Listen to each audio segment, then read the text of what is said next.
একেবারে এই টিকতে ভেস্তে লেখাপড়া যারা মানুষ কত সময় চাকরি করিছিল বিদেশে, তাই এসে গরু ফার্ম করতেছে। সি সি সি সি রে। হ্যাঁ।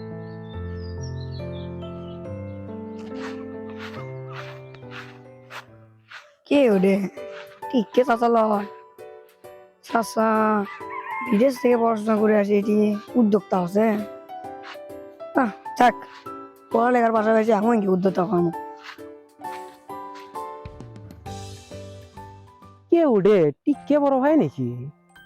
ভাই এত ভালো ইঞ্জিনিয়ারিং পড়াশোনা করে বিদেশে একটা চাকরি পেলো, সেই চাকরি ছেড়ে দিয়ে এসে বাড়িতে খামার দিল। এর কারণটা কি? এতটা নিশ্চয় একটা কারণ আছে, যাই তো না শুনে আসি ভাই থেকে। এর কারণটা কি? আসসালামু আলাইকুম টিক্কা ভাই, ভালো আছেন আপনি? এই তো ভালো আছি ছোট ভাই। জিতু, ভালো আছো তুমি? এই তো আলহামদুলিল্লাহ ভাই। কি অবস্থা? এই তো আলহামদুলিল্লাহ ভাই। ভাই একটা কথা জানবার চাচ্ছিলাম, যদি কি মন কথা না কও, খারাপ কি করেন। কথা কও, কও। ভাই করছি ভাই, আপনি এত ভালো ইঞ্জিনিয়ারিং পড়াশোনা করলেন, বিদেশেও চাকরি করলেন ভাই, হ্যাঁ, বাড়িতে বলো তো। এসে গরুর খামার দিলেন। এত নিশ্চিত একটা কারণ আছে ভাই, কারণটা আমি কারণ জানবার তো চাচ্ছিলাম। সবই তো কারণ থাকে বারে। আমাকে হচ্ছে যে চাকরি মানে চাকরগিরি।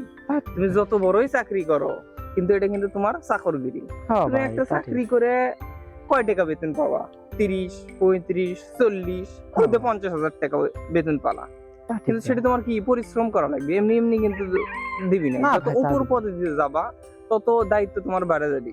তা ঠিক। কিন্তু তুমি যদি তোমার একটা কাজ যদি তোমার জন্য করো, যে খাটনিটা করবা পুরোটাই করলে তোমার থেকে যাচ্ছে। হ্যাঁ, দেখো তা আজ আমি 6টা গরু কিনছি, 6টা গরু 6টা আমার বাচ্চা আছে। 6টা বাচ্চা এখন 6 মাসই হয়নি, 3 লাখ টাকা করছে। এদিকে আমার 6টা গরু যে দুধ হয়, 3 গরুর দুধ দিয়ে আমি 6 গরু পালি। কি কন ভাই? আর 3 গরুর দুধ আমার থেকেই যায়।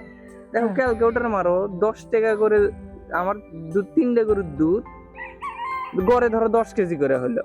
হ্যাঁ ভাই। 3 10-এ 30 কেজি হচ্ছে যে দুধ। হ্যাঁ ভাই, 70 টাকা করে হলে দেখো কত দিয়ে দুধ হচ্ছে। মেলা না হচ্ছে ভাই।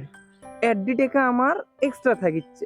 এদিকে বছর শেষে আমার 3টে গরুর বাচ্চা করলে, 6টা গরুর বাচ্চা করলে আমার থাকিচ্ছেই। হ্যাঁ ভাই। এখনই যদি এটা 3 লাখ টাকা হয়, তাহলে আরো 1 বছর পর কয় টাকা হবে?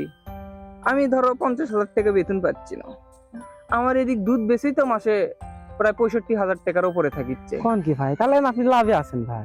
লাভে এই জন্যে আমাকে কি করা উচিত, চাকরির পাশাপাশি এটা উদ্যোক্তা হওয়া উচিত।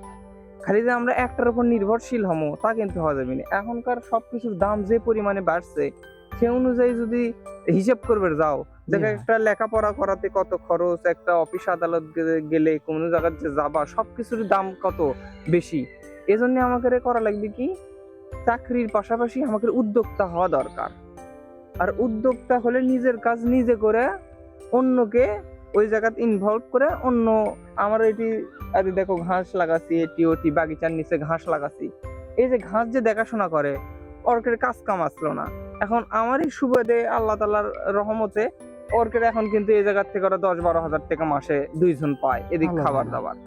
এদিকে আমি বাড়িতে বসেও আমার বাড়ির আশেপাশের কাজ কাম গুলো করে বেড়াচ্ছি, এদিকে আমার নিজের খামার কিন্তু আমি নিজে চালাচ্ছি। আমি মনে করিচ্ছি যে এই চাকরির থেকে, অন্য ঋণী কাজ করার থেকে তোমার এই উদ্যোক্তা হওয়া শতগুণে ভালো। এই জন্য তোমাকে পরামর্শ দিই, তুমি পড়াশোনা করিচ্ছ করো, পড়াশোনার পাশাপাশি একটা গরুর ফার্ম হোক, মুরগির ফার্ম হোক, বা গরু যেহেতু এখন এটা বড় পরিকল্পনা, তুমি আস্তে আস্তে ছোট হয়ে উদ্যোক্তা হবে পারো।